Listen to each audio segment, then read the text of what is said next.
संचालय मध्य प्रदेश भोपाल से 30/4/26 को एक आदेश जारी हुआ था, जिसमें समस्त जिला शिक्षा अधिकारी को कि शिक्षक संवर्ग लोक सेवक विश्राम अवधि में ड्यूटी पर आहूत किए जाने पर अर्जित अवकाश की सुविधा प्रदान किए जाए।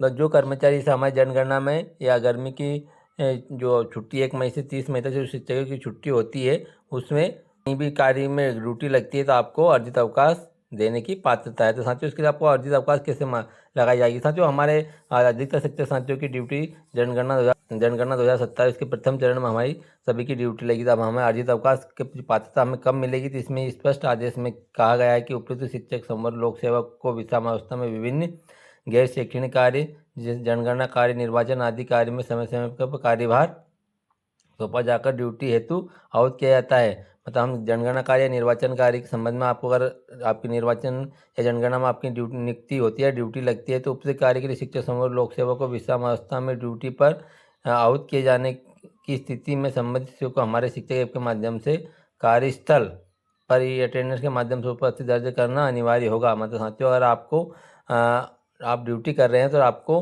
अपने कार्यस्थल, जहाँ पर आपका कार्यस्थल है, वहाँ पर के माध्यम से आपको अपनी उपस्थिति दर्ज करना होगा। उपयुक्त विषमावस्था में ड्यूटी में ई अटेंडेंस के माध्यम से ही उपस्थिति के आधार पर ही संबंधित लोक संवर्ग मध्य प्रदेश सिविल सेवा के अवकाश नियम 2005 के नियम 2027 के अनुसार अर्जित अवकाश संचालित किया विचार योग्य होगा। मतलब साथियों, अगर आपको अर्जित अवकाश चाहिए तो आपको ई अटेंडेंस के माध्यम से ही तारीख तक हमें ई अटेंडेंस का कार्य एम शिक्षा मित्र के माध्यम से करना हो। आप साथियों, एम शिक्षा मित्र के माध्यम से कैसे करना है, इसके आगे की प्रक्रिया हम समझते हैं। अटेंडेंस को आप लॉगिंग प्रक्रिया करेंगे, क्योंकि आप ये अटेंडेंस ऐप के माध्यम से आप अपनी उपस्थिति लगाते हैं।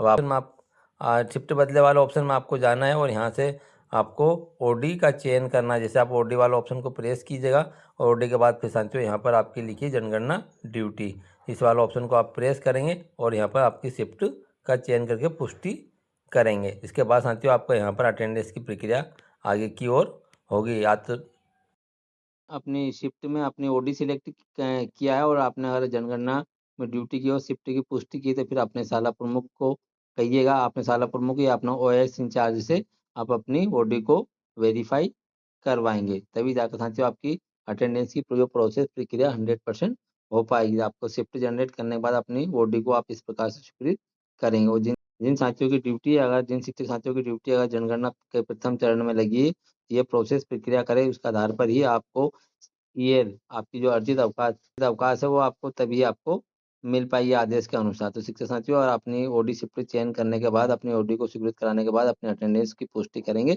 और जिसके बाद ही आप अपना ईएल की पात्रता मिल पाएगी। साथियों, इस प्रकार साथियों आपको वो ईएल की पात्रता मिल पाएगी। साथियों, उम्मीद है कि आप लोगों को वीडियो पसंद है। लाइक कमेंट शेयर करें और चैनल को सब्सक्राइब करें।